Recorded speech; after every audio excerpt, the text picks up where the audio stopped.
Alléluia. Je bénis et je salue le peuple de Dieu dans l'amour du Seigneur.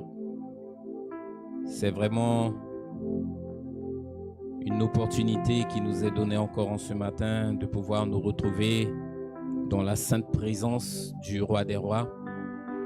Et nous ne pouvons que prendre plaisir à adorer, à honorer un tel Dieu.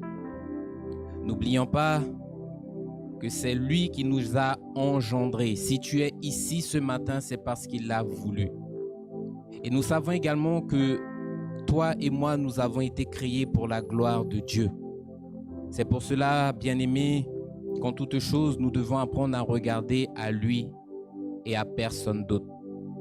C'est vrai que tu peux avoir dans ce monde un père, une mère, des frères, des sœurs, mais la Bible nous dit quoi? Que nous devons apprendre à mettre Dieu en priorité en toutes choses. Si tu ne es pas ton père, ta mère, tes frères, tu n'es pas digne de moi, dit le Seigneur. Tu n'es pas digne d'être mon disciple. Alléluia. Soyez les bienvenus pour vous qui êtes dans la salle. Soyez les bienvenus pour vous qui êtes connectés. Que la paix et la grâce du Seigneur vous soient également accordées. Alléluia. Bien-aimés, nous allons poursuivre en ce matin le thème sur lequel nous étions, qui portait sur les richesses terrestres. Nous allons continuer aujourd'hui sur ce troisième volume, ce troisième passage, qui sera également la fin, afin que nous puissions passer, peuple de Dieu, à autre chose. Alléluia. Mais en ce matin, je vous invite premièrement à vous lever et à remettre ce temps, ce moment entre les mains du Seigneur. Prions, peuple de Dieu. Alléluia, Dieu Tout-Puissant, Dieu trois fois saint. Nous te glorifions, Seigneur, en ce matin encore, parce que tu as fait ce miracle dans la vie de chacun d'entre nous, Seigneur, de pouvoir ouvrir les yeux, que nous puissions ouvrir les yeux au travers du souffle de vie que tu nous accordes. Seigneur, nous reconnaissons et nous savons que nous n'avons pas mérité, mais c'est parce que tu nous fais grâce en ce matin que tu nous donnes ce souffle. Alors aide-nous en ce matin, Seigneur, à ne pas camper sur nos positions, à ne pas être fiers et orgueilleux devant ta face, mais aide-nous à nous soumettre totalement à toi. Seigneur, merci, parce que tu appelles un homme pécheur tel que moi à te servir. Tu appelles ton peuple à te servir.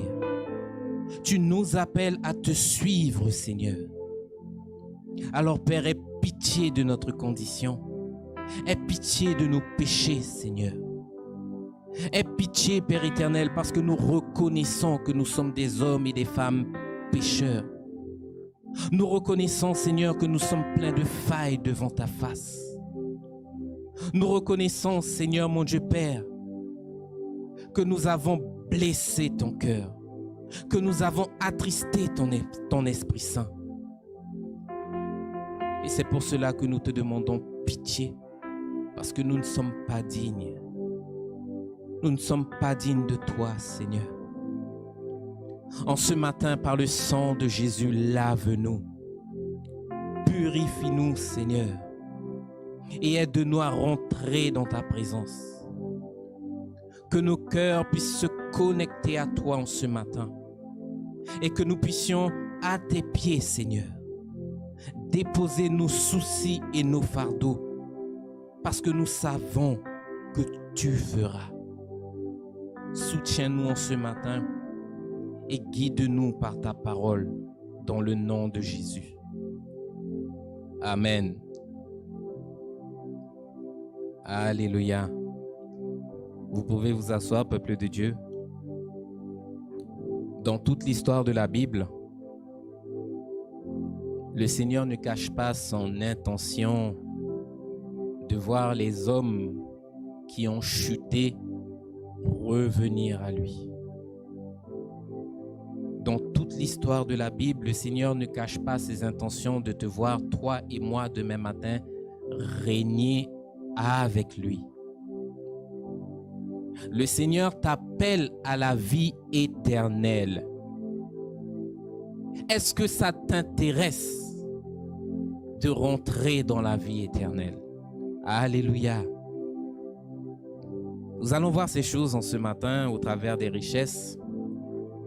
Parce que peu importe ta condition, riche ou pauvre, tous nous sommes concernés par la vie éternelle. La Bible nous dit bien que le riche et le pauvre ont tous deux un seul et même Seigneur, un seul et même Maître, le Seigneur Jésus. Alléluia.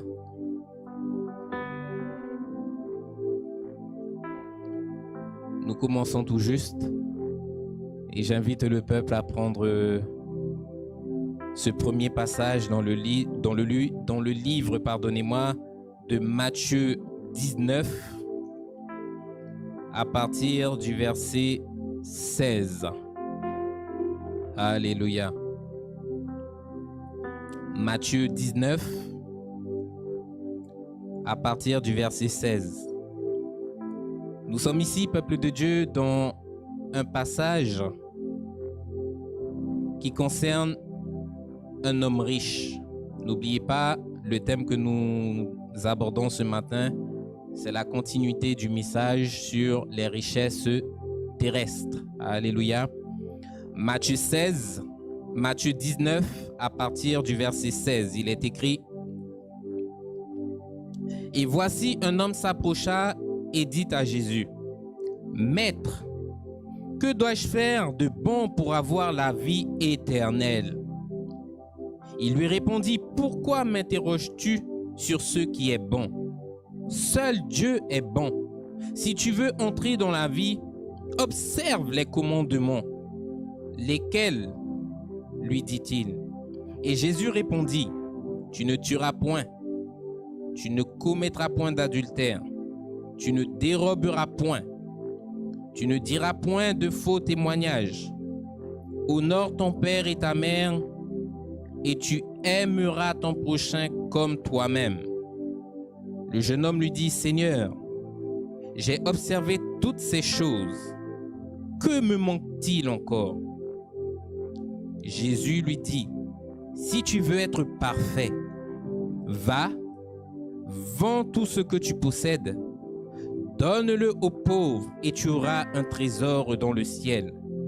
Puis viens et suis-moi. » Après avoir entendu ces paroles, le jeune homme s'en alla tout triste, car il avait de grands biens. Jésus dit à ses disciples, je vous le dis en vérité, un riche entrera difficilement dans le royaume des cieux.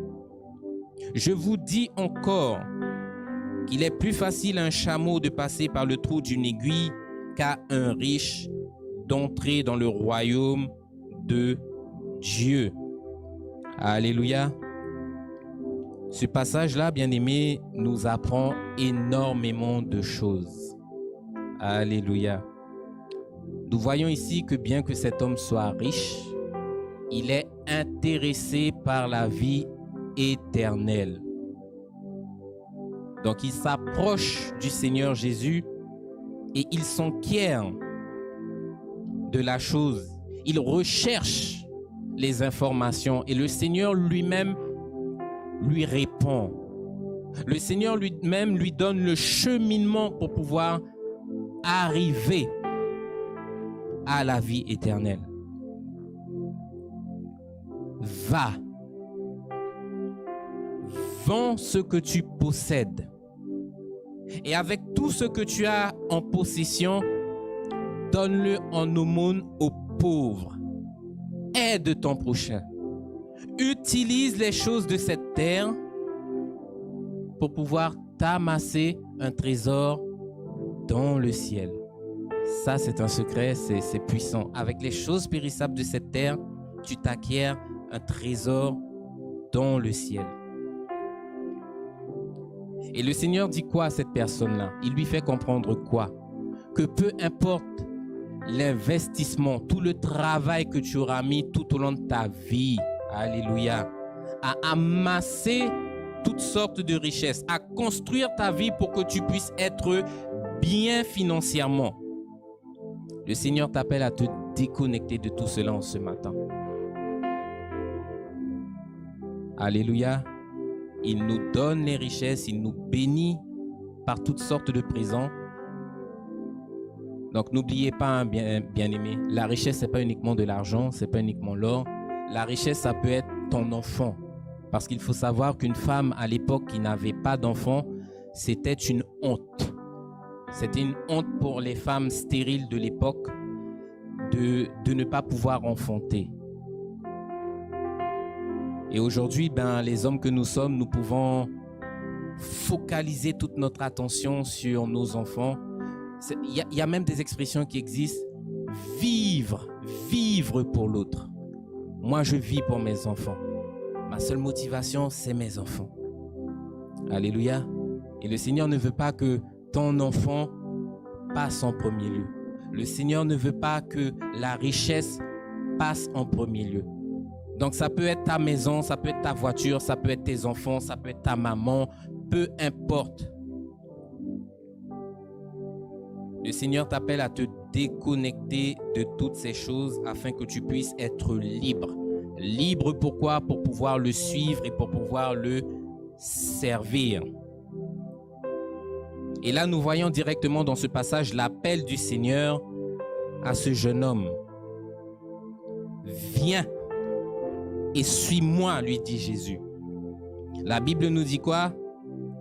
Que le jeune homme, verset 22, s'en est allé, il s'en est retourné tout triste parce qu'il avait de grands biens. En d'autres termes, il n'a pas su saisir l'opportunité que le Seigneur lui donnait à ce moment-là de rentrer dans sa bénédiction, de rentrer dans ce que le Seigneur a de plus cher pour toi et pour moi. Parce que la terre que nous connaissons, elle n'est pas éternelle. Elle a une limite, elle a une durée de vie. Donc du coup, le Seigneur t'appelle à regarder à lui. Mais cet homme-là, obsédé par ce qu'il avait, n'a pas pu faire ce choix. Il n'a pas su se positionner devant le Seigneur. Alléluia. Et c'est ce que nous voyons beaucoup dans les églises aujourd'hui. Nous voyons beaucoup de personnes qui sont prêtes à venir à l'église. Beaucoup de personnes qui sont prêtes à connaître Jésus. Beaucoup de personnes qui sont prêtes à donner leur vie au Seigneur. Mais en revanche, il y a quelque chose auquel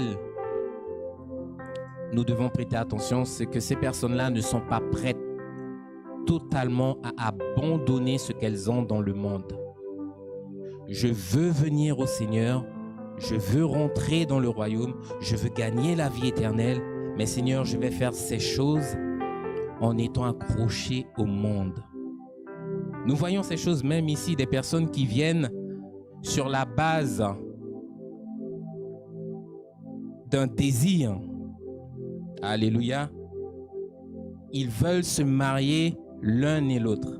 On a eu cette situation-là, je dirais, récemment. Et je prends cet exemple-là parce que c'est quelque chose qui est frais. En plus d'être frais, c'est quelque chose que l'on voit même dans nos familles. Alléluia. Je veux servir le Seigneur.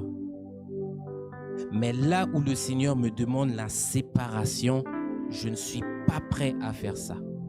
Non, non, non. Je ne peux pas me séparer de mon homme, je ne peux pas me séparer de ma femme, je ne peux pas me séparer de telle chose parce que j'ai des habitudes avec ces choses. Et là, vous me demandez de couper ça brutalement là, je ne peux pas. Je vais servir le Seigneur, je vais venir à l'église, Je vais recevoir l'enseignement, mais je vais rester dans la position dans laquelle je suis. C'est grave. Parce que le Seigneur nous donne l'orientation ce matin. Déconnecte-toi. Il ne faut pas qu'il y ait quoi que ce soit qui puisse t'empêcher d'avancer vers le Seigneur. Alléluia. La Bible nous dit quoi? Que cette terre que nous connaissons, elle est réservée pour le feu.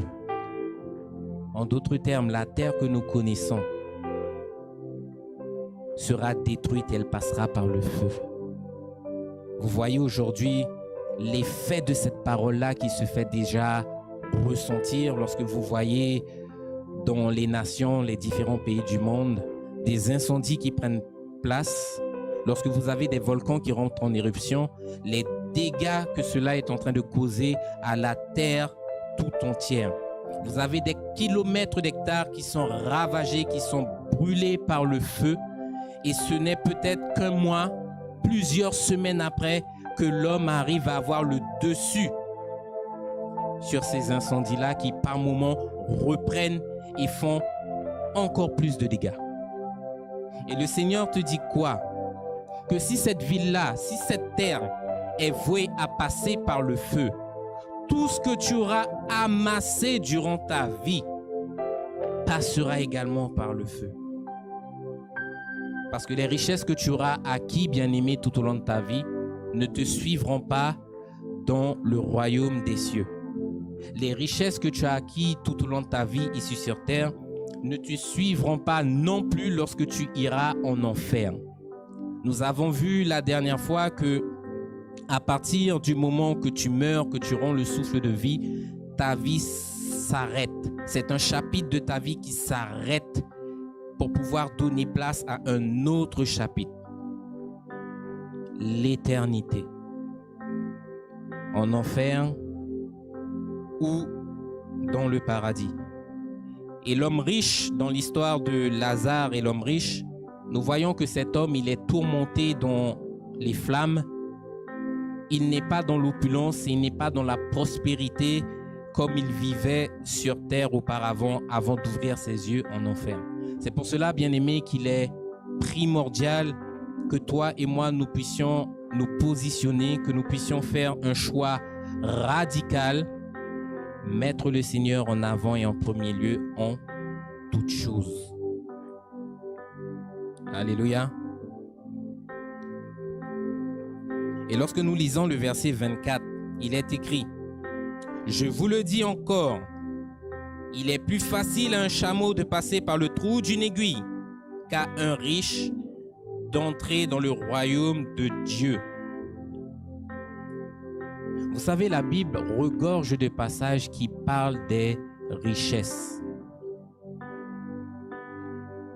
Et malheureusement, aujourd'hui, vous voyez que l'Église fait tout le contraire de ce que le Seigneur lui demande. Je vois des personnes aujourd'hui s'élever avec force, avec rage, pour pouvoir condamner certains pasteurs qui parlent contre les richesses. Oui, arrêtez avec vos prédications où vous condamnez les richesses. Les richesses ne sont pas mal. Nous avons le droit de devenir riches. Nous avons le droit de rechercher toutes sortes de possessions, toutes sortes de choses pour pouvoir vivre bien sur cette terre. Vous voyez les richesses d'un mauvais œil. Est-ce que c'est moi qui vois la richesse d'un mauvais œil? Ou est-ce que le Seigneur lui-même t'appelle dans sa parole à bien lire et à bien retenir l'instruction sur les choses qui peuvent être un poids supplémentaire pour toi pour que tu puisses rater le ciel? Parce que nous avons vu, bien aimé, la dernière fois que les choses du monde sont là pour étouffer votre vie spirituelle. Si tu axes ta vie sur tes enfants, l'amour que tu donnes à ton enfant étouffera ta foi en Dieu. Si tu donnes la priorité aux choses de ce monde, les choses de ce monde étoufferont ta foi. Parce que c'est là le but des choses de ce monde, c'est de t'entraîner à te focaliser sur ce qui est périssable, sur ce qui est passager et non pas sur ce qui est éternel. Alléluia. Et si vous voulez apprendre à servir le Christ, vous devez d'abord apprendre à mourir à vous-même. Vous devez d'abord apprendre à mourir à votre volonté pour pouvoir laisser la volonté du Seigneur s'opérer dans votre vie. Le riche ici, il est intéressé, mais malheureusement, lorsqu'on lui donne l'instruction, il ne la saisit pas. Le Seigneur lui a donné la clé directement, il ne l'a pas saisie.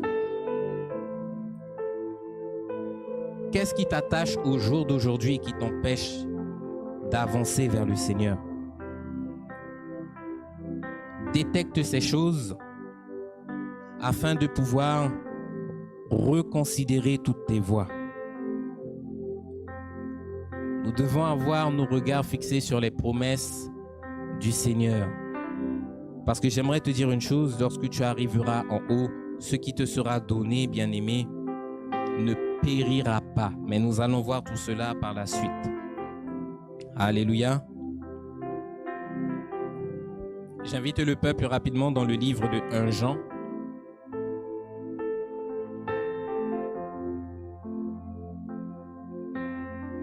Parce que le Seigneur nous parle sur la richesse. Et le Seigneur ne veut pas, bien-aimé, que tu puisses t'aveugler. Le Seigneur ne veut pas de ces choses. Et malheureusement, nous faisons tout le contraire de ce que Dieu nous demande. Recherchez d'abord le royaume des cieux et toutes ces choses vous seront données par-dessus tout. Je suis le Seigneur, je sais que vous en avez besoin, nous dit la Bible. 1 Jean 2, nous prenons la lecture à partir du verset 15. 1 Pierre 2, 15. Pardonnez-moi, je me suis trompé de passage, c'est pas 1 Pierre 2, c'est 1 Jean 2.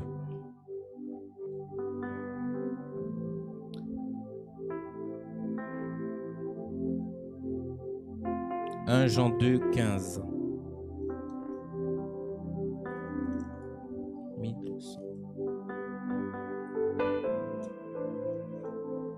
1 Jean 2, 15. Amen. Il est écrit, n'aimez point le monde, ni les choses qui sont dans le monde. Si quelqu'un aime le monde, l'amour du Père n'est point en lui. Alléluia. Verset 16. Car tout ce qui est dans le monde, la convoitise de la chair, la convoitise des yeux et l'orgueil de la vie ne viennent point du Père, mais vient du monde. Et le monde passe et sa convoitise aussi. Mais celui qui fait la volonté de Dieu demeure éternellement. Alléluia. Lorsque vous lisez ce chapitre, ce passage, vous comprenez que le Seigneur attend de vous, attend de nous, attend de moi que vous puissiez l'aimer de tout votre cœur, de toute votre âme, de toute votre pensée et de toute votre force. Aime l'Éternel ton Dieu. Il y a même un passage qui le dit, aime l'Éternel ton Dieu de tout ton cœur, de toute ton âme, de toute ta force. Fais de l'Éternel tes délices. Recherchez premièrement la confiance. Recherchez premièrement l'amour de Dieu. Et ne laissez pas les choses du monde s'emparer de votre vie, s'emparer de votre foi. Pourquoi? Parce que j'aimerais te dire, bien-aimé, que si le Seigneur ne règne pas sur le trône de ton cœur, c'est l'esprit du monde qui viendra régner dans ton cœur. Et cet esprit-là, nous l'avons vu lorsqu'il vient avec des choses pour pouvoir te séduire, il vient avec des choses pour pouvoir te détourner du droit chemin. Est-ce que tu vis avec l'Esprit Saint du Seigneur ou est-ce que tu vis avec l'esprit du monde? Alléluia. Nous voyons ces choses dans le passage que nous venons de lire. Il est écrit, verset 16, « Car tout ce qui est dans le monde, la convoitise de la chair. » La convoitise de la chair, c'est quoi? C'est cette attirance qu'on éprouve les uns pour les autres, hommes et femmes, aujourd'hui totalement détournés, hommes et hommes, femmes et femmes. Donc le péché sexuel. L'attirance de la chair, c'est la convoitise de la chair, c'est le péché sexuel. Lorsque nous continuons à lire, il est écrit la convoitise des yeux. La convoitise des yeux, c'est quoi? C'est tout simplement ce qui a entraîné la chute de l'homme dans le jardin. Adam et Ève ont reçu l'avertissement, les recommandations du Seigneur. Vous mangerez de l'arbre de vie qui se trouve au milieu du jardin. Vous mangerez de tout arbre également. Mais cet arbre-là, l'arbre de la connaissance du bien et du mal, vous n'en toucherez pas parce que le jour où vous en mangerez, vous mourrez. La chose est certaine, nous dit le Seigneur, vous mourrez. Il a fallu quoi? Qu'une personne supplémentaire arrive pour pouvoir mettre en doute tout ce que le Seigneur lui-même a commencé à construire avec l'homme dans le paradis. Le diable. Alors que l'attention d'Adam et d'Ève était portée sur les choses saintes du Seigneur, il faut dire qu'avant, ils ne se préoccupaient pas de l'arbre de la connaissance. C'est à la suite de cet échange qu'il y a eu entre le serpent et Ève qu'il y a eu cette orientation où le cœur de l'homme s'est focalisé sur cet arbre. Et à partir du moment que l'attention a été focalisée sur l'arbre, la convoitise des yeux est arrivée. C'est là que, c'est là qu'Ève a commencé à trouver l'arbre bon, agréable à la vue, et qu'il était précieux, peuple de Dieu, pour pouvoir ouvrir l'intelligence. La convoitise des yeux qui nous met par moments dans bien des difficultés. Lorsque nous voyons la Bible, nous avons pas mal d'exemples. Lorsque nous voyons la femme de Potiphar, c'est parce qu'elle a vu avec ses yeux que Joseph était beau de figure, qu'il était beau de taille, qu'elle fut attirée vers Joseph. Pareil pour le roi David. Ça a commencé d'abord par la convoitise des yeux. La convoitise des yeux, peuple de Dieu, qui nous met dans bien des tourments par moments. Et le Seigneur vous apprend quoi au travers de la Bible? À ordonner toutes ces choses. Lorsque nous voyons Job, le livre de Job, Job lui-même nous donne la solution, nous disant « J'ai fait un pacte avec mes yeux. Jamais je n'aurais regardé une fille vierge. » En d'autres termes, Job savait de lui-même maîtriser, discipliner son être pour ne pas laisser libre cours à ses yeux. En d'autres termes, regarder tout et n'importe quoi. À partir du moment que tu convoites, il faut t'attendre à ce qu'il y ait une réaction derrière. Alléluia. Nous avons en dernier lieu et l'orgueil de la vie. Donc, l'orgueil, c'est quoi? C'est le contraire de l'humilité. C'est tout ce que vous avez obtenu tout au long de votre vie sur terre, tout au long de votre carrière, des richesses, votre position sociale au milieu des hommes. Vous avez également vos diplômes, toutes ces choses sur lesquelles vous vous appuyez pour pouvoir vous élever au-dessus des hommes. Vous avez des personnes qui s'élèvent. Moi, je suis tel patron, je suis tel PDG. On l'a déjà vu dans les cultes précédents, au travers des biens que j'ai, au travers de la connaissance que j'ai telles portes qui me sont ouvertes. Donc, bien-aimés, l'orgueil de la vie, c'est quelque chose. être fier devant Dieu. Et lorsque nous regardons la Bible, nous voyons que toutes ces choses, la Bible nous dit quoi? Que la convoitise de la chair, la convoitise des yeux, l'orgueil de la vie ne viennent point du Père, mais vient du monde. En d'autres termes, vous avez là toutes les caractéristiques de l'esprit du monde qui vient, qui s'installe en vous et qui commence à diriger votre vie. Certains, par moments, font ces choses sans même s'en rendre compte. Mais qu'est-ce qu'il y a de mal à regarder telle fille dans l'église? Qu'est-ce qu'il y a de mal à regarder tel homme dans l'église? J'ai eu des jeunes qui m'ont abordé une fois en cellule. Ils m'ont dit, monsieur, j'aimerais vous poser une question. J'ai mon ami là, il va à l'église avec sa mère et mon ami me dit que quand on lit la parole de Dieu, il est écrit qu'on ne doit pas regarder une fille. Je dis à cette personne-là, la Bible dit ces choses, mais vas-y, donne-moi le fond de ta pensée. Comment est-ce que toi tu vois la chose? Comment est-ce que tu te positionnes toi face à cette parole? Ben monsieur, moi je trouve que c'est bien. Il faut regarder. Hein. Et puis, j'ai juste regardé, hein. J'ai pas touché. Hein. Donc tant que j'ai pas touché, j'ai pas péché. C'est ce qu'il essayait de me faire comprendre. Je lui ai dit non. On a pris les passages qu'il faut pour pouvoir éclairer la situation. Que nous dit le Seigneur? Que celui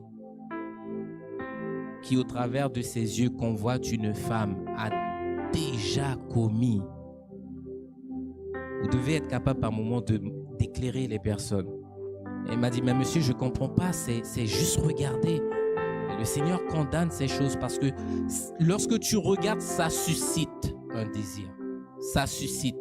Tu es un homme, tu convoites une femme, ça suscite quelque chose dans ton cœur. Il y a des pensées qui naissent dans ton esprit.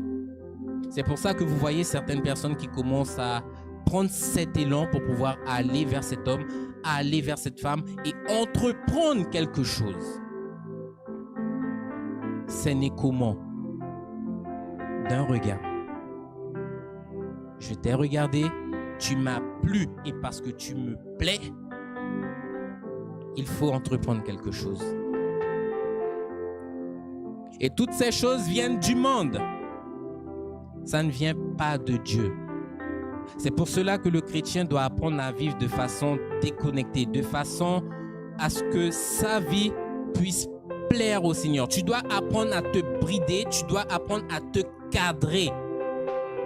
Ce n'est pas le monde qui t'aidera à faire ça. Tu dois apprendre toi-même à te cadrer face aux choses de ce monde. Alléluia. Lorsque nous voyons concernant la richesse, nous allons prendre l'exemple de Judas. Judas, c'est qui? Judas était un homme comme vous et moi. Alléluia. Et il a été choisi par le Seigneur Jésus pour pouvoir faire partie des apôtres. Et la Bible nous dit que le Seigneur lui-même savait qui était réellement Judas. Il savait qui était Pierre, il savait qui était Jean. Chacun des disciples qui a été choisi, sélectionné par le Seigneur connaissait déjà tout à l'avance de chaque personne. Alléluia. Le Seigneur savait que Judas était un voleur. Il le savait ça. Mais il a quand même choisi Judas dans le monde pour qu'il puisse faire partie des apôtres qui, demain matin, seront directement liés à la fondation de l'Église primitive. Et l'opportunité a été donnée à Judas de faire partie de cette œuvre. L'opportunité a été donnée à Judas de pouvoir se préparer. Ce que j'essaye de te dire ce matin, c'est que le Seigneur, peu importe ta condition, peu importe ce que tu faisais lorsque tu étais dans le monde, tout le monde a droit à une chance. Alléluia. Et il a appelé Judas, il a donné cette opportunité-là à Judas de pouvoir changer de voie, de pouvoir se repositionner afin de marcher selon la volonté de Dieu. Donc Judas n'a pas été en quelque sorte piégé par le Seigneur, parce que toi et moi, nous sommes dans la même situation, la même circonstance lorsque nous venons à Dieu. Tu gardes ton péché, tu gardes tes habitudes, ou tu t'en sépares et tu prends ce que le Seigneur te donne, tu le chéris, tu le gardes de façon à ce que personne ne le prenne. Tu te dis non, Seigneur, c'est ce dont j'ai besoin. J'avance et je te suis. Alléluia. Vous avez des personnes qui sont prêtes à renoncer à elles-mêmes, qui sont prêtes à renoncer à un travail, qui sont prêts à renoncer à toutes sortes de choses. Le travail n'est pas compatible avec ce que le Seigneur demande. Le travail que tu as impacte directement ta sainteté, impacte directement ta foi, impacte directement ta sanctification. Vous avez ces personnes qui sont matures, qui réfléchissent et qui se disent « Non, Seigneur, si je continue avec ces choses, ça va finir par me porter préjudice demain et je risque même de perdre mon salut. Je m'en sépare. » Vous avez des personnes qui sont matures, qui sont capables de faire ces choses. Pour qui? Pour le Seigneur. Et la Bible nous dit quoi? Lorsque le Seigneur t'appelle, le but, la motivation de Dieu, c'est de voir ta vie changer, transformer, que ta vie soit impactée par le salut de Jésus. Que ta vie ne reste pas telle qu'elle est. En d'autres termes, vous avez des personnes qui vont venir dans l'église, qui vont écouter un message. Aujourd'hui, le message porte sur les richesses terrestres. Elles vont écouter, elles vont entendre et elles vont repartir, continuant à garder dans leur cœur cette motivation, cet intérêt. Je dois gagner de l'argent, je dois gagner des possessions.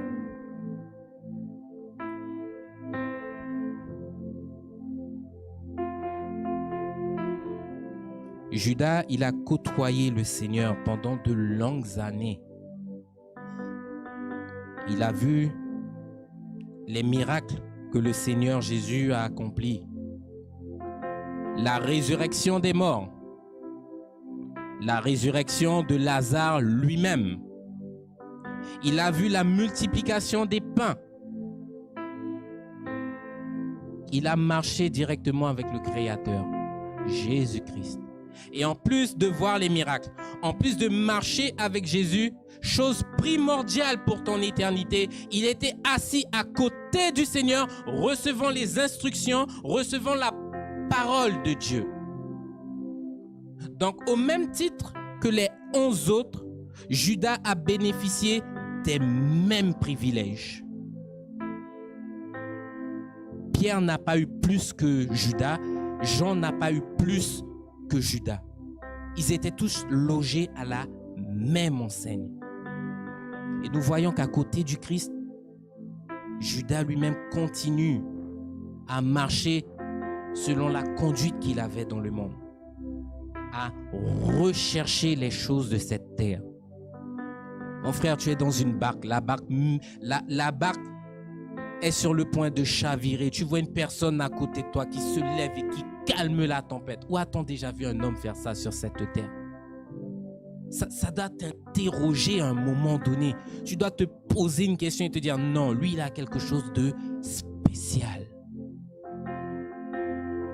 Et malgré tout ce qu'il a vu, tout ce qu'il a connu, parce qu'en plus de voir les miracles, il a également reçu la force, il a reçu le pouvoir pour pouvoir chasser les démons, pour pouvoir guérir les malades. La Bible ne dit pas que le Seigneur, lorsqu'il envoyait les 12, qu'il envoyait Pierre, Paul, Jacques, et puis il a gardé Judas en retrait. Non, Judas était là, il a reçu et il est parti en mission avec les choses de Dieu. Bien évidemment, dans la condition de Judas, la Bible ne nous décrit pas ce qu'il a fait. Mais il a reçu.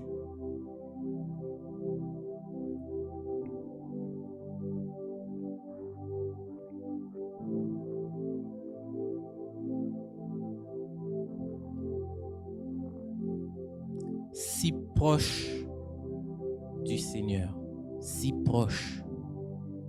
Judas a eu quelque chose que nous, on n'a pas eu.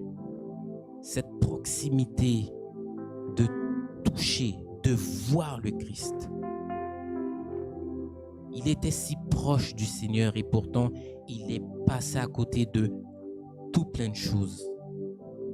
Et il a fini par se perdre lui-même. Il s'est perdu pour toujours. Il a perdu son âme. Pourquoi? Parce qu'il courait après les richesses. Lorsque nous regardons rapidement, je vous invite dans le livre de Matthieu 27.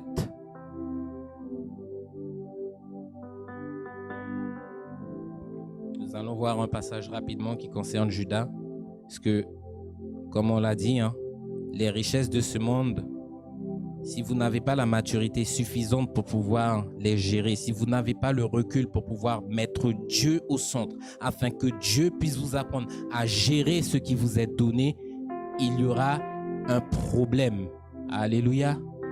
Donc, Matthieu 27, nous prenons la lecture à partir du verset 3. 27, 3. Il est écrit: alors Judas qui l'avait livré, voyant qu'il était condamné. À ce moment-là, Judas a livré Jésus. Alléluia. Alors Judas qui l'avait livré, voyant qu'il était condamné, fut pris de remords. Il rapporta les 30 pièces d'argent aux principaux sacrificateurs et aux anciens, en disant: j'ai péché en livrant le sang innocent. Ils répondirent: que nous importe, cela te regarde. Judas jeta les pièces d'argent dans le temple, se retira et alla se pendre. Vous voyez quoi ici? Que jusqu'au bout, il est demeuré ferme, courant, cherchant les choses de ce monde. La Bible nous dit quoi? Que Judas était celui qui tenait même la bourse du Seigneur. Et tout ce qui rentrait à l'intérieur de cette bourse, il prenait l'argent. Il n'avait aucun scrupule à voler Dieu. Il prenait l'argent. Et pour pouvoir en avoir encore plus, il a vendu le Messie. Les 30 pièces d'argent, cette richesse lui a été donnée par les sacrificateurs. Mais vous voyez qu'à un moment donné, ayant cette richesse entre ses mains, il n'est plus en paix. Alléluia. Judas est tourmenté.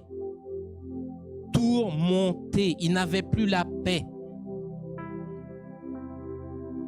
avec l'argent qu'il avait reçu. Tout ça pour vous dire quoi? Vous pouvez avoir toutes les richesses de ce monde, mais vous n'avez pas forcément la paix. Il y a toujours un vide dans votre cœur. Il y a toujours un vide. Pourquoi? Parce que ce vide-là ne peut être comblé que par une seule personne, le Seigneur lui-même.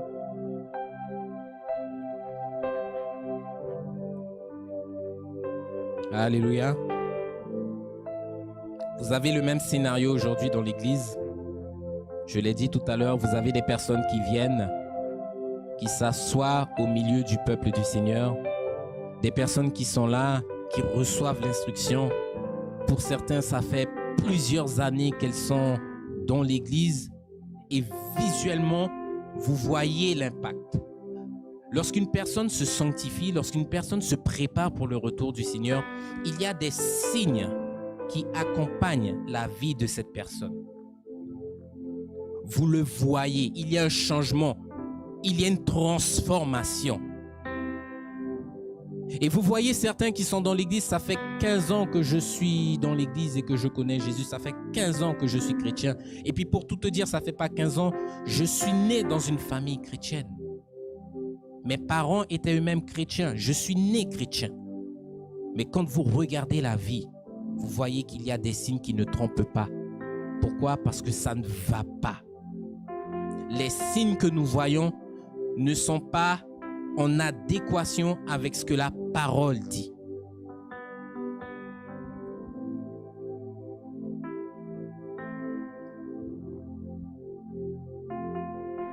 Recherchez premièrement le royaume des cieux et toutes ces choses vous seront données par-dessus.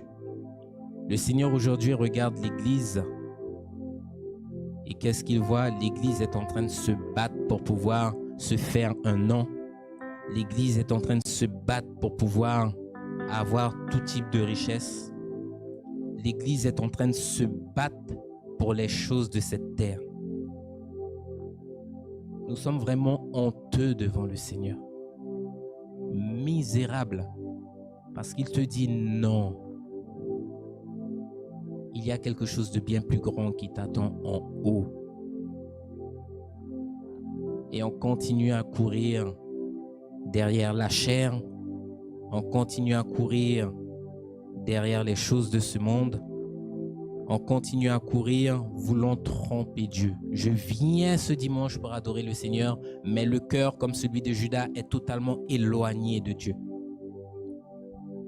Alléluia.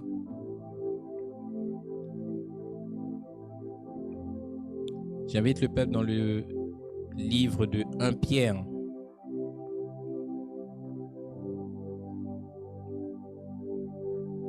Un Pierre au chapitre 2.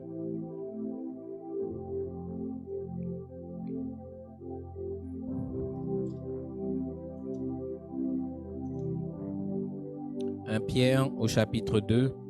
Nous prenons la lecture à partir du verset 11. Nous avons vu ce passage la dernière fois. Il est écrit: Bien-aimés, je vous exhorte, comme étrangers et voyageurs sur cette terre, à vous abstenir des convoitises charnelles qui font la guerre à l'âme. Nous avons vu la dernière fois que le mot clé dans ce passage, c'était le mot s'abstenir. Nous ne devons pas oublier qu'aujourd'hui, il y a un combat, une bataille qui fait rage. Et le chrétien est au centre de cette bataille.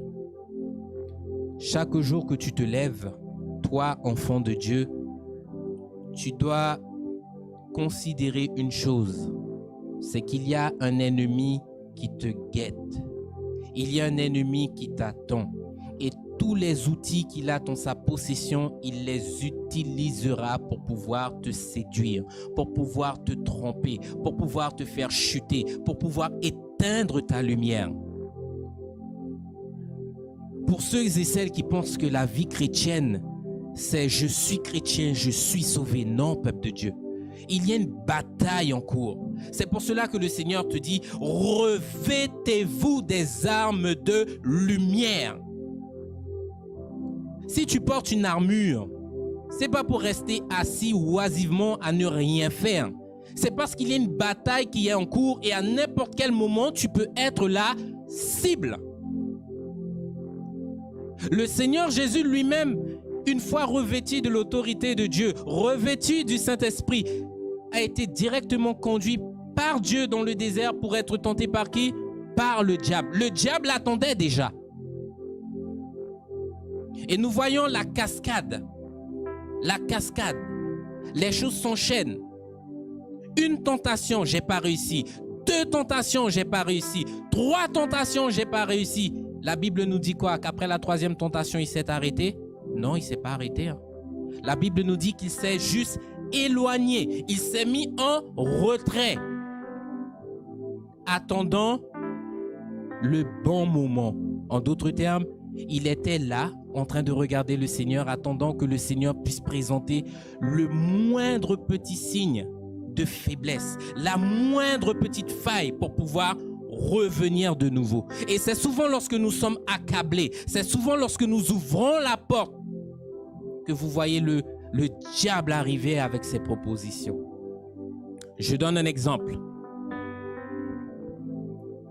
Oh, combien sont les témoignages. Vous voyez ça sur Internet, vous voyez ça dans des livres, vous voyez ça même dans des films. Si le monde en parle, c'est parce que c'est ce qui se passe, bien-aimés. Aujourd'hui, il s'est passé quelque chose de tragique dans la maison. Le mari est décédé. Maman travaille, papa travaille, 2 salaires pour subvenir aux besoins de la maison. Et au milieu de tout ça, vous avez des enfants. Le mari meurt. Il laisse derrière lui une femme et des enfants. La femme se retrouve seule pour pouvoir gérer des enfants, gérer une maison, gérer des factures.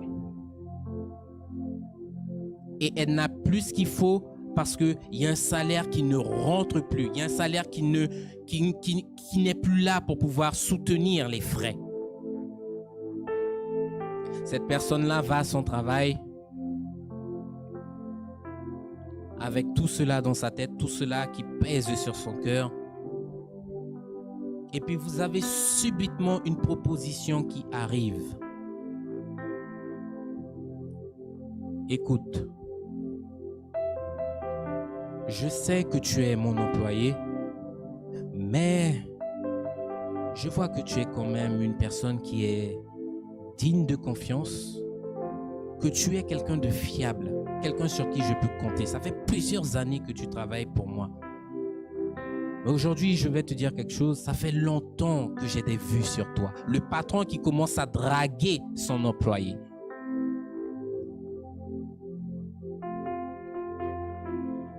Ne t'inquiète pas, si jamais il arrive ça, je saurai prendre soin de toi.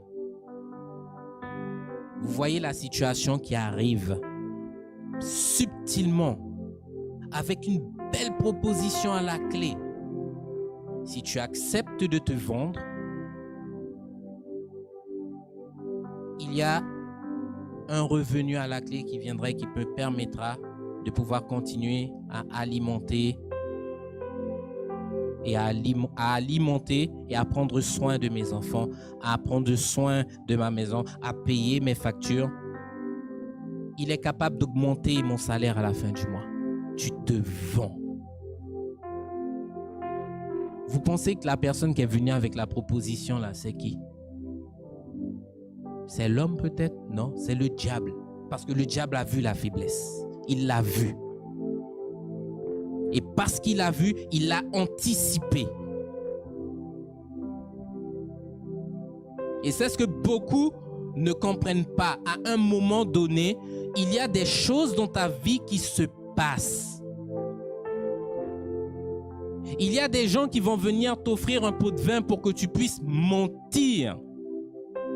Et lorsque cette situation-là arrivera, bien-aimé, tu te retrouveras toi-même dans certaines situations défavorables où peut-être que tu dois de l'argent ou peut-être que tu en es payé. Et là, c'est tout beau, c'est tout frais. Tu as besoin de ça. Donc, tu te vends. Et c'est tout ce que le diable attend. Et la Bible nous dit quoi? N'oubliez pas que vous avez dehors un adversaire. N'oubliez pas ses intentions. N'oubliez pas ses desseins parce qu'il est là pour vous perdre. Et nous ne cessons de dire au peuple, le diable, ce n'est pas votre ami. Alléluia. Judas lui-même a voulu jouer, il a voulu continuer à tracer sa vie, à tracer son chemin. Le diable ne lui a pas dit qu'en vendant Jésus, qu'il finirait par se perdre éternellement, qu'il finirait par être tourmenté. Il est mort. Judas s'est suicidé. La fin était chaotique. Quand j'entends des témoignages de personnes qui viennent et qui disent j'ai visité le paradis et j'ai vu dans le paradis que Judas était auprès du Seigneur. Les gens ne savent pas ce qu'ils disent. Tu as le droit d'être avec le Seigneur, de le mépriser toute ta vie et puis au final, tu te retrouves au paradis, dans cette richesse éternelle. C'est pas possible. C'est incohérent, peuple de Dieu. Il y a une bataille en cours et chaque jour, tu es la proie de l'ennemi. Mais pour ceux qui résistent, pour ceux qui gardent leur intégrité, bien-aimés, le Seigneur les délivre. Et nous voyons que le Seigneur Jésus lui-même, à plusieurs instants, a été délivré par la grâce de Dieu, puisqu'il a su repousser les assauts du diable. Et chaque fois qu'il s'est présenté, il a su renvoyer l'ennemi. Et c'est ce que toi, en tant que chrétien, tu dois apprendre à faire. Renvoyer. Alors, en ce matin, moi, j'ai une question à te poser.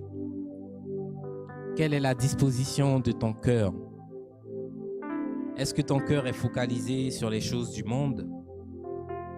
Ou est-ce que ton cœur est focalisé sur le Seigneur? Il faut que tu puisses faire cette analyse-là et puis voir où est-ce que tu te trouves. Parce que si ton cœur est focalisé sur les choses du monde, j'aimerais te dire, bien-aimé, que les choses du monde, bien que tu auras réussi, bien que tu seras devenu populaire, ce sera au détriment de ta vie puisque tu finiras toi-même en enfer. C'est là le but. Quand je vois les personnes qui sont célèbres, les célébrités, les stars, qui ne cessent de paraître dans toutes sortes d'accoutrements, dans toutes sortes de positions, avec toutes sortes de richesses, on montre, on ne cesse de montrer. Aujourd'hui, lorsque vous regardez les stars de ce monde, la manière dont elles s'habillent, la manière dont elles parlent, la manière dont elles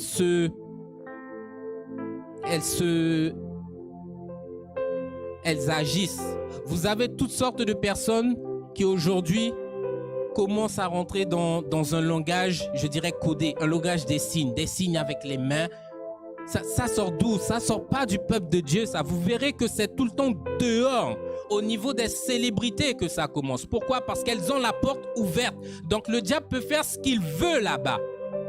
Et parce qu'elles sont célèbres, le diable les utilise pour pouvoir atteindre le reste de la population, petit ou grand, peu importe. Il y en a qui sont fans de telle personne, de telle personne, de telle personne. Vous en avez même qui vont jusqu'à reproduire le style d'habillement de cette personne, le style de coupe de cette personne, et qui vont même se faire toutes sortes de tatouages. Si cette personne a une blessure au visage, ils vont se reproduire la blessure, le tatouage, tout. Pourquoi? Parce que cette personne-là est devenue une idole. Amen. On me cite dans la salle également les personnes qui font la chirurgie pour pouvoir ressembler aux idoles. Amen. Le diable utilise ces personnes-là pour pouvoir communiquer à une génération tout entière.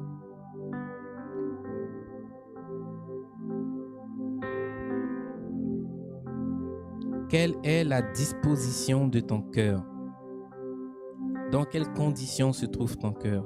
Je vous invite dans le livre de Marc, à partir du verset 20. Marc 7, à partir du verset 20.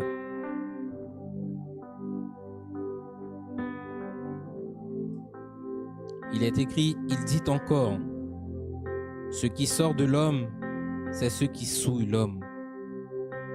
Car c'est du dedans du cœur des hommes que sortent les mauvaises pensées, les adultères,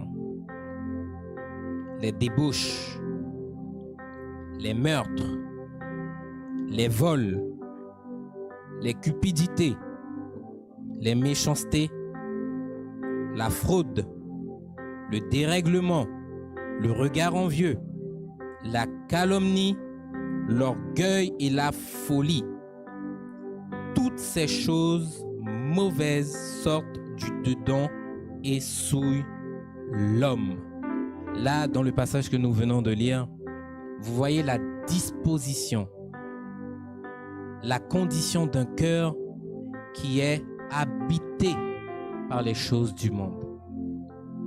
Il n'est pas habité par les choses saintes du Seigneur, la paix, l'amour, la bonté, la bénignité. On appelle ça les fruits de l'esprit. Un cœur qui est habité par le Seigneur dégage de bonnes intentions et produit toujours de bonnes œuvres. Mais là, nous voyons un cœur centré, focalisé sur les choses du monde. Et le Seigneur condamne pas mal de choses dans ce passage. Les pensées mauvaises, les adultères, les débauches, les meurtres. Et là, nous arrivons à certaines choses qui vont toucher au thème que nous abordons, les vols. Certains volent dans le but de s'enrichir. Vous avez des histoires aujourd'hui qu'on raconte à nos enfants. Voler, c'est bien. Ali Baba et les 40 voleurs. Voler, c'est bien.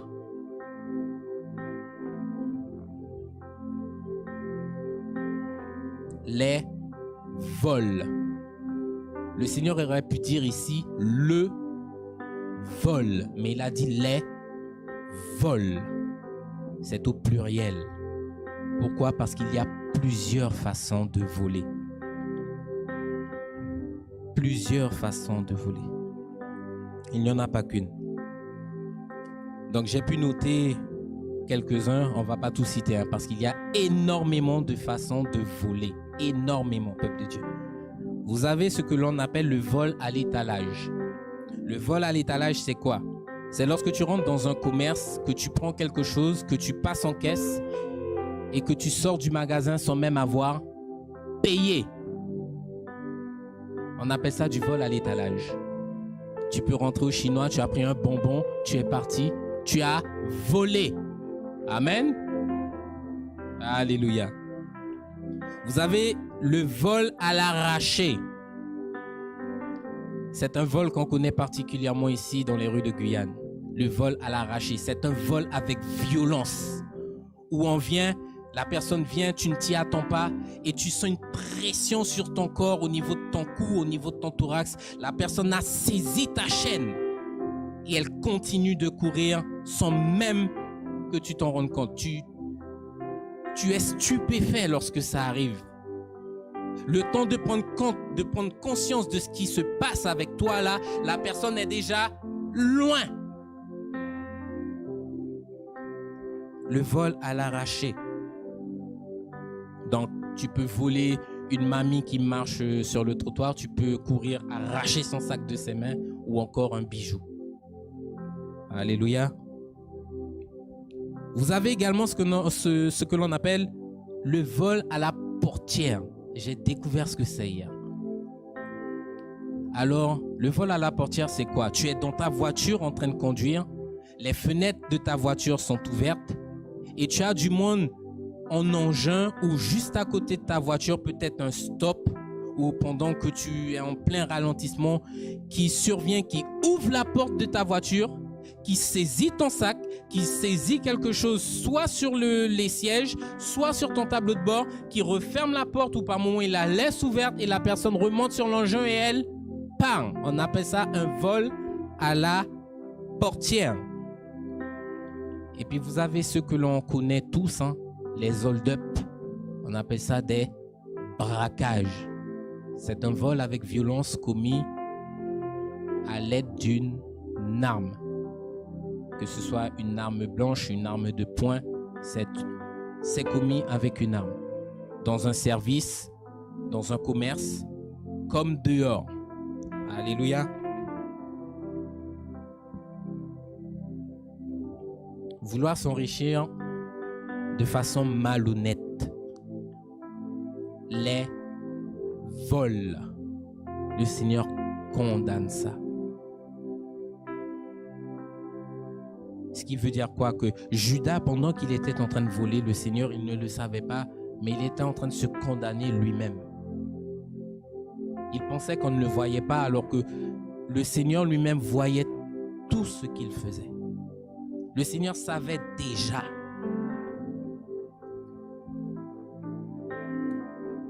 Nous continuons, nous voyons, après les vols, les cupidités. C'est ce sur quoi nous prêchons depuis le début de ce thème.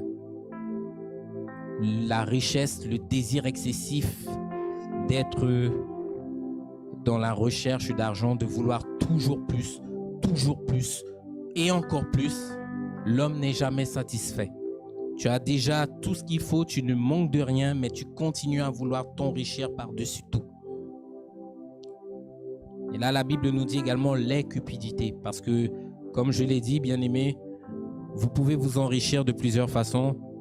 Il n'y a pas que l'argent, vous avez également l'or, vous avez les pierres précieuses, vous avez plusieurs façons d'être cupide. Vous avez la fraude qui arrive juste après les méchancetés. Les cupidités, les méchancetés, la fraude. Donc la fraude, c'est quoi? On entend souvent cette expression, la fraude fiscale. Alléluia. La fraude fiscale, c'est quoi? C'est le fait d'échapper ou de tenter d'échapper à l'impôt. En d'autres termes, tu veux te soustraire de ça, tu ne veux pas payer l'impôt qui t'est dû. Il y en a plein là qui sont fortunés, qui refusent de payer l'impôt. On va aller placer toute la richesse sur un compte offshore, sur un compte en banque pour pouvoir dissimuler la richesse qu'on a pour payer le moindre d'impôt dans le pays là où on réside. Alors que le Seigneur te dit que tu dois t'acquitter. Tu dois t'acquitter de ce que tu dois. Alléluia, nous sommes tous visés chaque année par un impôt que nous devons payer. Amen. Alléluia. Et si tu ne le payes pas, ça majore, tu te dois de le payer, tu te dois d'honorer cette facture-là. Vous avez également ce que l'on appelle la fraude à l'assurance. C'est quoi? C'est le fait de tirer profit illégalement et illégitimement d'un contrat d'assurance. Ça veut dire quoi? Que tu essayes de tromper l'assurance pour que l'assurance puisse te donner encore plus d'argent. Tu as fait un accident de voiture, tu as perdu ta maison dans un incendie, tu remplis les papiers pour pouvoir les donner à l'assurance et tu modifies les chiffres de façon à ce que si l'assurance doit te donner 45 000 pour ta maison, pour ta voiture, peu importe, que l'assurance te donne 75 000. Vous avez des fraudes à la CAF, trompées au moyen de papier, falsifier des documents pour pouvoir toucher une aide, toucher une allocation que l'on n'aurait pas dû toucher en temps normal. Donc, comment est-ce que ton cœur est disposé ce matin? Parce que toutes ces choses, nous l'avons vu, ces choses-là, bien-aimés, sont condamnables.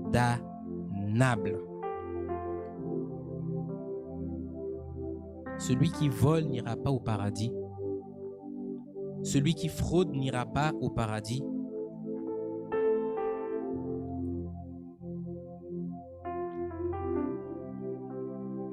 Nous continuons jour après jour à garder nos regards focalisés sur cette terre, focalisés sur les choses de ce monde.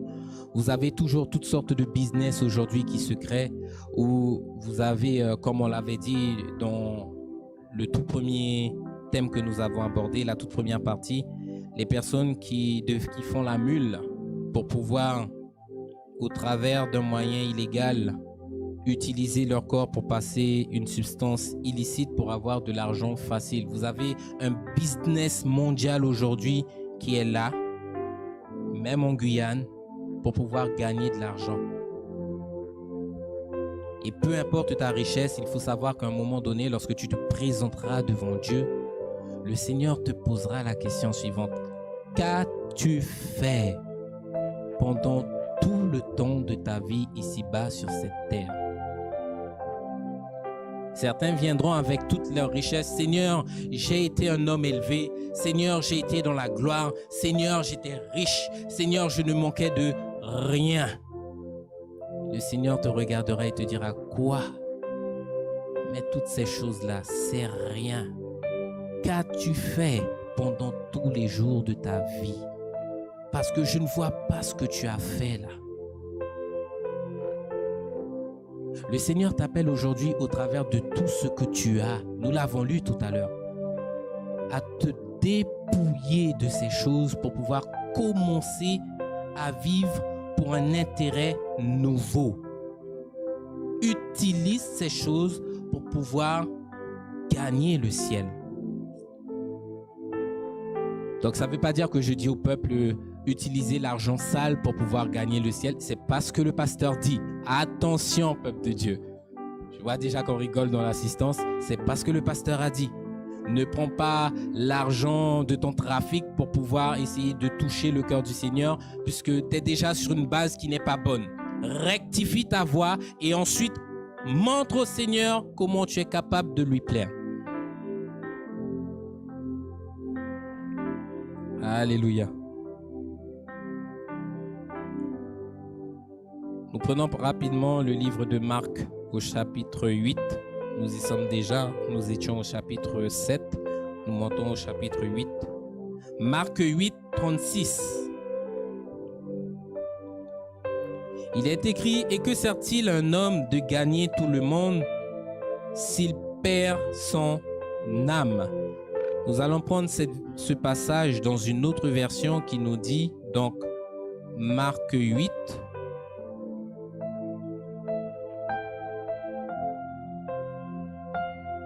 au verset 36. Nous sommes ici dans la version Parole de vie qui nous dit,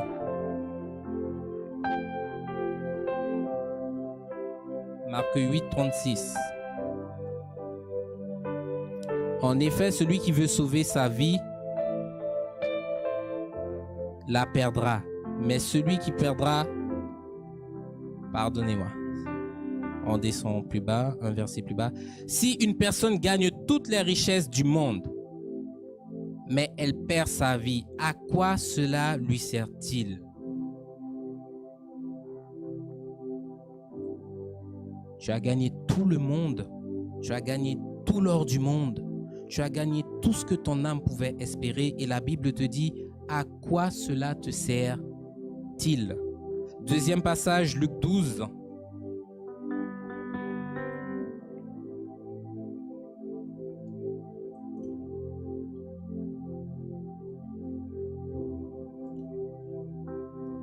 Luc 12 à partir du verset 15.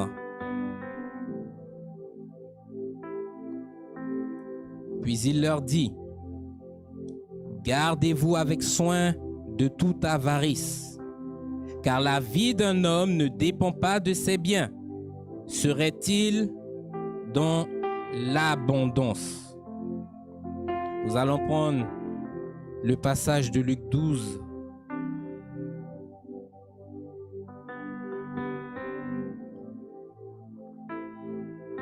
Luc 12, au verset 15 dans la version Parole de vie.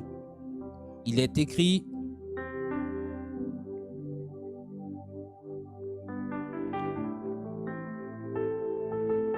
donc Luc 12, nous avons lu le verset 15. Il est écrit, ne cherchez pas à en avoir toujours plus, faites attention. Parce qu'en effet, la vie d'un homme ne dépend pas de ce qu'il possède, même s'il est très riche. En d'autres termes, tu as passé toute ta vie à travailler, à investir, à te donner pour pouvoir te bâtir un nom sous le soleil. Et le Seigneur te regarde et le Seigneur te dit, à quoi cela te sert-il si c'est pour aller en enfer?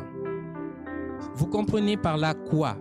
Que vous pouvez vivre votre vie comme vous l'entendez. Vous pouvez être dans toutes les richesses. que vous pouvez imaginer. Mais si votre vie n'est pas basée sur Jésus, si votre vie n'est pas basée sur le salut que Jésus vous donne en ce matin, la vie que vous menez ne sert à rien. Peu importe la richesse que tu as, milliardaire, multimilliardaire, que tu sois un billionnaire, ça ne compte pas devant le Seigneur. Nous avons vu la dernière fois le regard du Seigneur sur les personnes qui se disent être riches avec les choses de cette terre. Parce que tu dis que tu es riche, le Seigneur te dit quoi? Qu'à ses regards, tu es pauvre, misérable, aveugle et nu. C'est la condition des personnes qui ont toutes sortes de richesses, qui ne manquent de rien et qui, par-dessus toutes ces choses, n'ont pas Dieu dans leur vie.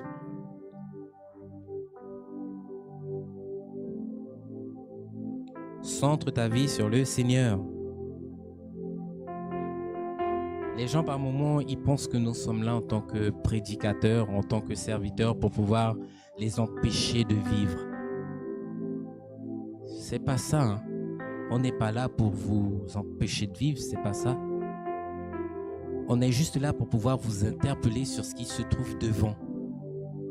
Il y a un trou, il y a un précipice devant vous et vous ne le voyez pas. Et si on ne vous alerte pas sur la manière dont vous vivez, c'est ce que la Bible nous demande. Avertissez ceux qui vivent dans le désordre. Bien-aimé, je vois que tu travailles, tu te donnes, c'est bien. Mais à un moment donné, le Seigneur t'appelle. Le Seigneur te demande ce matin, est-ce que ta vie repose sur de bonnes fondations? Est-ce que si toutes ces choses-là passent, si la mort te touche là en ce matin, où est-ce que tu finis? L'homme riche a certainement dû penser qu'une fois qu'il serait mort, qu'il serait dans le sein de Dieu, dans le paradis de Dieu, en train de jouir de toutes sortes de bénédictions. Et pourtant, dans sa joie sur terre, il a ouvert les yeux. Une fois passé de l'autre côté, il a vu qu'il était où? En enfer. Il y a une seule bénédiction ici-bas sur cette terre qui compte. Le croyant l'a déjà saisi. Je parle des véritables croyants, des véritables chrétiens, de ceux et celles qui lisent la parole de Dieu et qui se conforment à la volonté de Dieu et non pas au monde. Nous allons voir c'est quoi la véritable bénédiction de l'Éternel. J'invite le peuple dans le livre de Proverbes.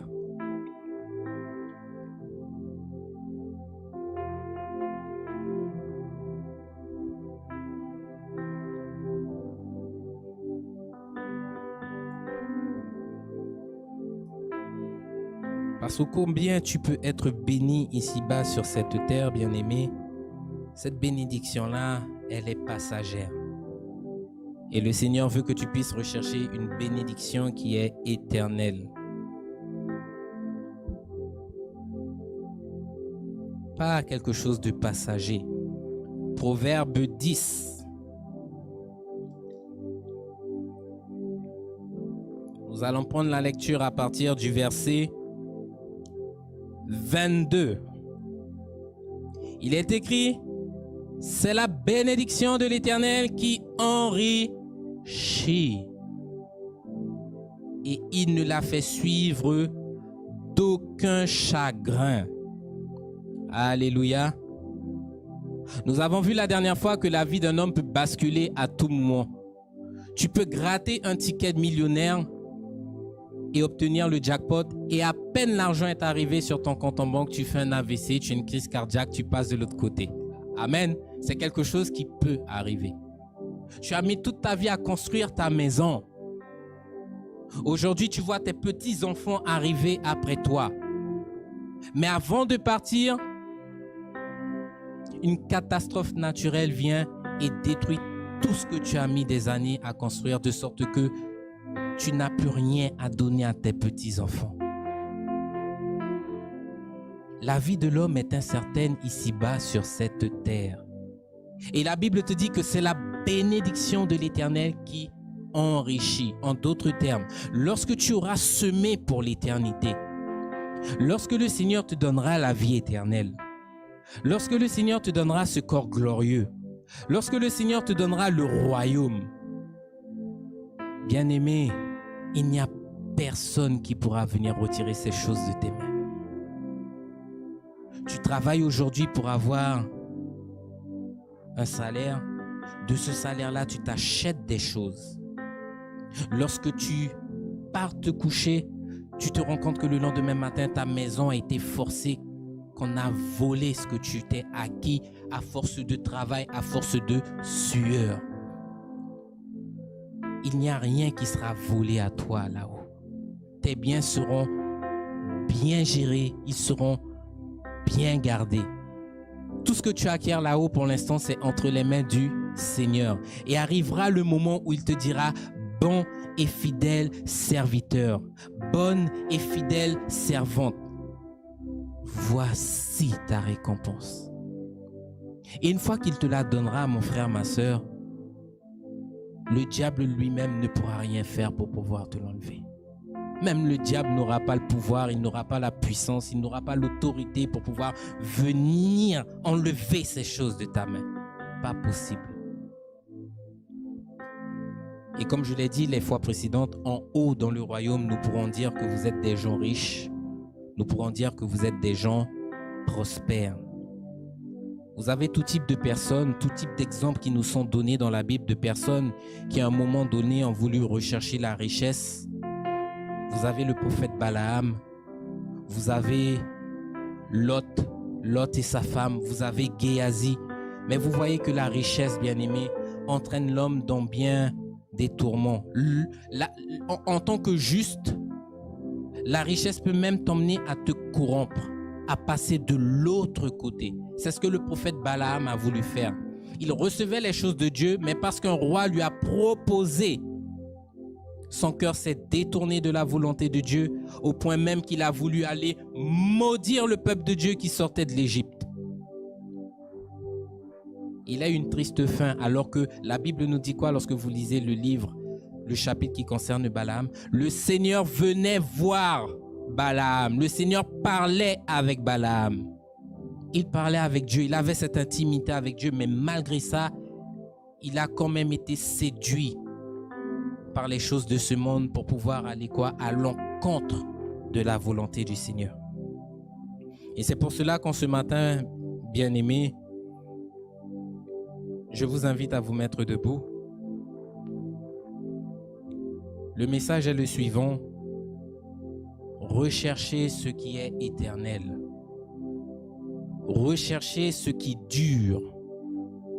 Ne perdez pas votre temps avec les choses de ce monde. Le Seigneur sait que vous avez besoin de ces choses.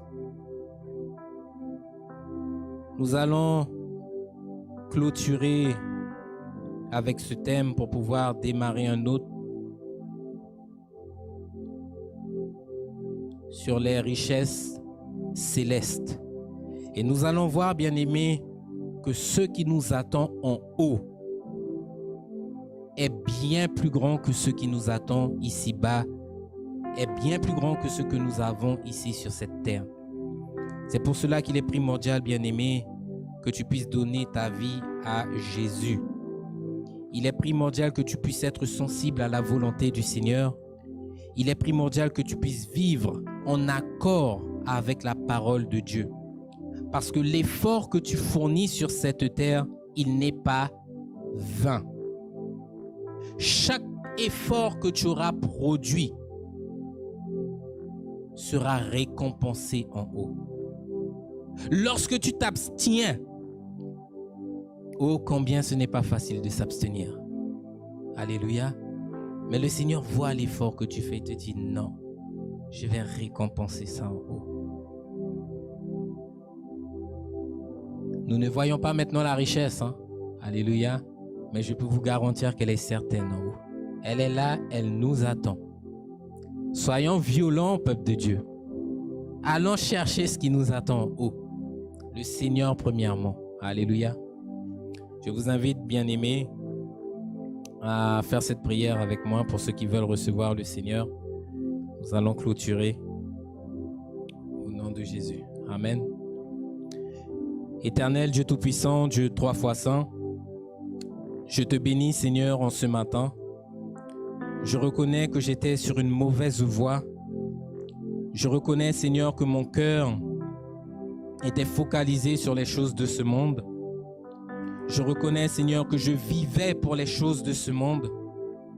Et aujourd'hui tu m'appelles à me détourner totalement de ces choses qui sont vouées à disparaître. Tu m'appelles à rechercher ce qui est éternel. Alors Seigneur, aide-moi à m'enraciner là où tu veux que je sois, que je puisse de tout mon cœur rechercher le royaume des cieux, là où tu demeures Seigneur, là où tu règnes Seigneur, et là où tu m'appelles à vivre éternellement avec toi.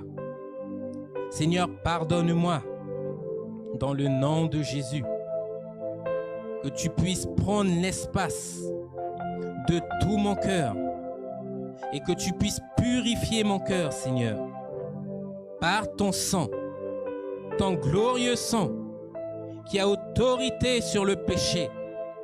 Lave-moi, Papa, et aide-moi à avoir ce cœur pur et saint, ce cœur juste et droit, agréable à toi, Seigneur. Mon Dieu, je te bénis et que tu puisses guider mes pas afin que je puisse apprendre à vivre selon ta volonté au nom de Jésus. Amen. Soyez bénis, peuple de Dieu, et je vous dis à très bientôt. Amen.